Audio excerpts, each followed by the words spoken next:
Hi friends, my name is Rose and I'm from LA. I used to live in a tiny apartment with my dad, but he wanted to give me everything in the world. Sweetheart, I promise you, I'll give you the world. You'll have everything that I didn't have in my childhood. I will make you so happy. But Daddy, I am so happy. See? Dad fulfilled his promise and worked hard. He became one of the most successful businessmen in the country, and I couldn't be prouder. Dad loved spoiling me. He'd get me all the latest gadgets, collectible Barbies, and I even had a theme park inside our mansion. I had everything and lived the life of a princess. But there was just one thing missing, my mom. Ever since I was a little girl, I was so curious about my mom, and whenever I'd ask him about her, he'd tell me how it was her loss that she left us. On my 5th birthday, Dad threw us the most lavish party ever. He went totally overboard and had ponies and even had hot air balloons. I was having a wonderful time with my friends, but when I was in the jumping castle, a kid was being super pesky and would keep bumping into others. But when he pushed me, I pushed him back, and he ended up falling out of the jumping castle. In an instant, his mom came running and hugged him so tight. "Oh my God, my dear, are you hurt?" She then glared at me and said, "If your mom hadn't left you, maybe she could have taught you some manners." I felt so crushed. Even though it was that kid's fault and he wasn't hurt bad, his mom was so worried. She so lovingly swept him into her arms and left. It was at that moment I realized that leaving me was not my mom's loss, but mine. And then I ended up throwing the worst tantrum ever. When Dad brought my giant cake out, I kicked the table. I don't want this. I want my mommy. Daddy, give me my mommy. Everyone was stunned to see me acting out, and then the party was over. Later, when Dad came to tuck me into bed, he gave me a gift. "I wanted to give you this when you were older, but I know you need it now." It was a locket with a picture of my mom. It was the first time I was seeing her picture, and it made me so happy. Every night, I kissed her picture and vowed to find her someday. Mommy, one day when I grow up, I promise I'll find you and I'll be so good, you'll love me. Mwah. One time I was at school and we were going for swimming lessons. The teacher asked everyone to remove any watches and jewelry we were wearing, but I just couldn't remove Mom's locket. Teacher, can I keep my locket on, please? Why? It's the only thing I have of my mom. I never take it off. Hearing this, the teacher squeezed me into a hug, and all the kids looked at me with such sad eyes. "Oh, I am so sorry, Rose. I didn't know. My heart aches for you. Sweetie, you can keep wearing that locket." After that day, everyone seemed kind of extra nice to me. In class, they'd offer me the best seat. During lunch, everyone wanted to sit with me and would even share their lunch with me. Rose, try this. My mom made it for you, especially for you. When I told her about your mom, she so wanted to cook this for you. Okay, thanks a lot. Even in class, the teachers were extra sweet to me. One time we were having a test and I just coughed, and my teacher went all emotional on me, saying that I didn't need to take the test. Okay, that was awesome, because I wasn't prepared. With a smile, I left the class. But during lunchtime, Natalie came over to me. She was like the meanest girl in our school. Rose, don't you get sick of your sob story? Every time it's, I don't have a mommy. Always taking sympathy from teachers and other kids. You're such a drama queen. No wonder your mommy ran away from you. God, her words made my blood boil, but it also hurt me so much. I felt I would start crying, but just then someone spoke. It was Oscar. He was the scholarship student at our school. "Come on, Natalie. You have your entire life to be a jerk. Why not take off today? Leave her alone." Natalie just rolled her eyes and checked her nails. You know, Oscar, you and Rose, you're both pretty much alike. She uses her mommy story, and you use your, oh, I'm so poor story, so people will have pity on you. So pathetic. That did it.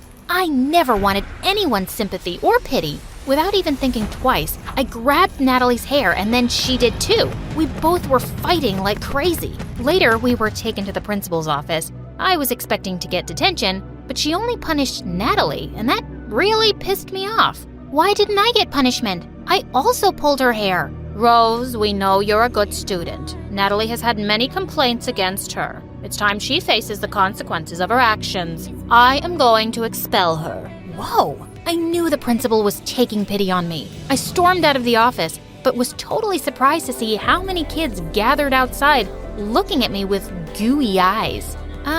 Is everything all right?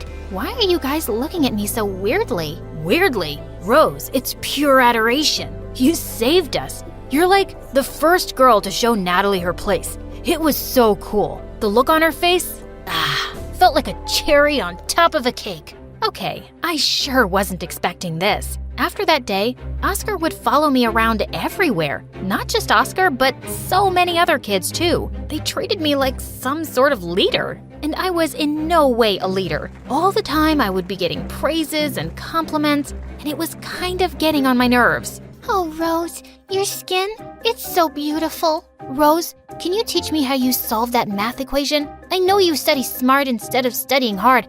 I so want to be like you. Since I liked music, there was one time in art class, I was just humming a song when all of a sudden, Oscar put me in the spotlight. OMG, that was the sweetest voice I have ever heard. Come on, guys, let's hear it from Rose. No, zip it, Oscar. But then everyone started chanting my name like I was some pop star, even the teachers. Mustering all my courage, I sang, and everyone clapped so loud for me.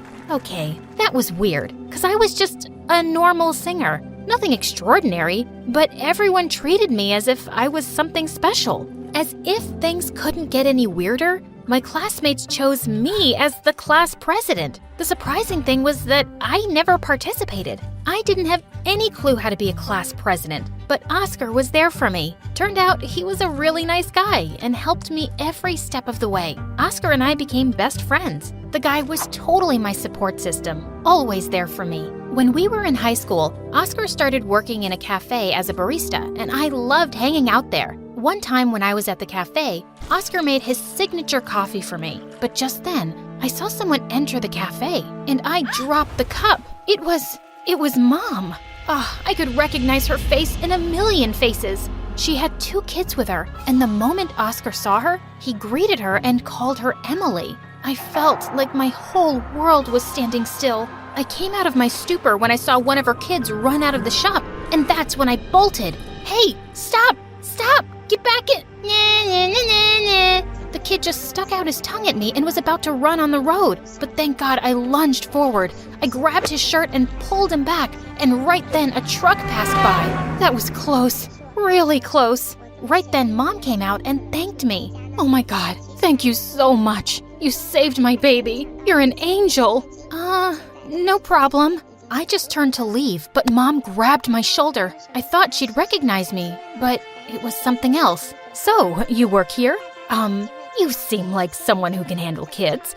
Can you babysit my boys? I'll give you a letter of recommendation once you're done. I'll pay you well, too. Oh my God, how could I say no to that? I instantly agreed. I started working at Mom's place, and it had been 3 days, and I totally loved it. She lived in a big mansion, but that was nothing compared to where Dad and I lived. I was pretty amazed to see Mom's life. She loved makeup and posted her videos on Instagram, and her husband seemed like a nice guy and really loved her. Every night before leaving, I would see Mom tucking the twins in bed. She would snuggle them and shower them with kisses. It was adorable, but it always made me feel a tad bit jealous. In a few weeks, the twins and I started to get along just fine, and Mom was so happy, telling me how they never liked babysitters but had started to love me. Why wouldn't they? I was their big sister. There was one time Mom had to go out, and when she returned, I was totally drained, and she felt bad for me. Oh, honey, I am so sorry I got late today. I'll pay you extra today. And what have the twins done to your hair? Come on, I'll give you a makeover. Have you looking like a supermodel. Makeover? Wow, I would love that. Mom then put on some light makeup and did my hair just like she did hers. But once she was done, she looked at me so shocked. I wondered why, and looking at my reflection in the mirror, I knew the answer. I looked just like her. I wish she would notice how much we were alike. Notice me. Wow, you are a very pretty girl.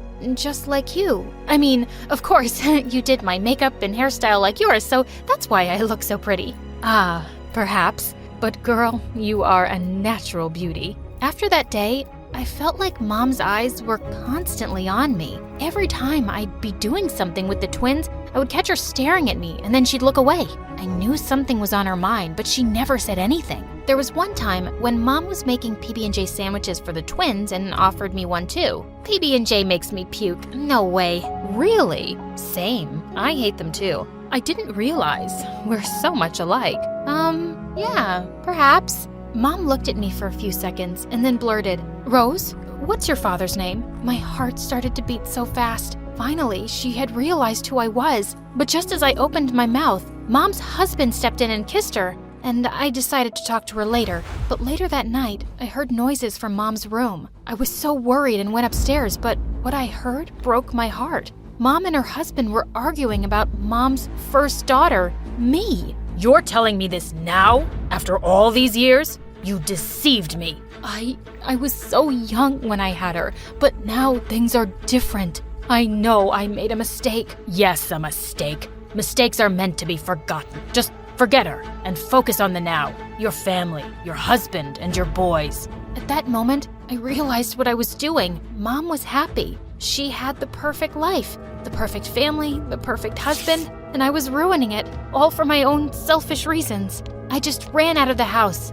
and thank God Oscar was waiting for me outside. I instantly hugged him and told him everything. I just want to leave her alone. I can't do this. I can't shatter her perfect life. But she is your mom, too. It's your right to confront her. Forget about it. Let's go home. That day when I went home, I gave Dad a tight hug. He truly was my world. I decided to get out of Mom's life and let her be, so I started to avoid her calls. She texted me and wanted me to come to her house, but I refused and messaged her how I had a new job. But a week later, something strange happened. I was in my room when I heard Mom's voice. She was calling my name, and I came running down the stairs and was so shocked to see her. Dad and I both stood stunned, and then Mom came running and swept me into her arms.